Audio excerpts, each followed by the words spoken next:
各位大家好，今天给大家讲一下这个生石花蜕皮的周期啊，也就是说一般从什么时候开始蜕，然后呢要蜕多久啊？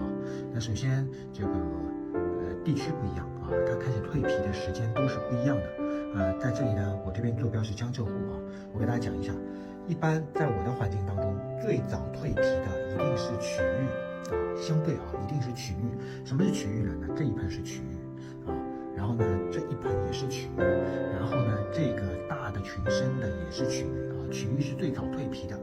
然后最晚蜕皮的是哪个货呢？最晚蜕皮的是红大内，最晚蜕皮，而且一般是最晚开花的啊。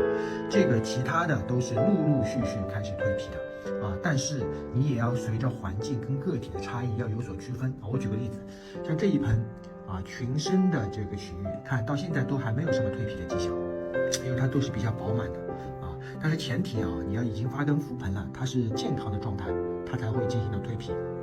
如果它已经里面的心头已经死了，那它是蜕不了皮的啊。那大家再看一下这一盆曲玉，这一盆曲玉是我这个今年夏天从一堆死亡堆里面捞出来的啊，重新种的。我可以明确看到它们已经发根浮盆了，并且已经开始蜕皮了。大家看到吧？这个当中啊都已经开始蜕皮了。这一群啊，或者这一盆啊，也是这个发根浮盆的了啊。而且我扒了一下，大家看这个伤口都是扒的。因为防止它徒长，所以说我就扒了一下。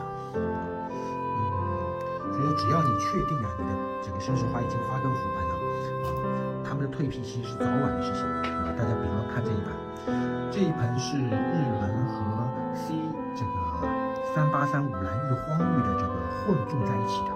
大家看一下这个同一盆的荒玉，有的是看得到蜕皮的，大家看这边有个口子啊，这边有个口子，但是有的还是纹丝不动的啊。这个你看还没有裂口，你不用管它啊，它总归会有一个时间性的。大家看像这一盆，那这一盆也是今年夏天这个死伤堆里救回来的。那现在看看，基本上除了这两颗可能还没有完全发根浮盆外，其他都发根浮盆了。大家看这个可能也不一定发根了，但你看这个啊，当中有口子，它也进行了这个蜕皮啊。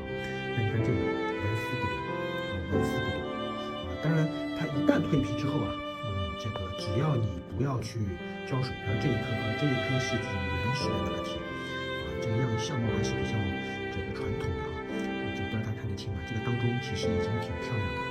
它只要裂开之后啊，我预计这一颗应该在1个月之内，当中的新头会把这个老头的养分全部吸收掉。但前提是我不要去浇水，让它自然而然的去吸收啊。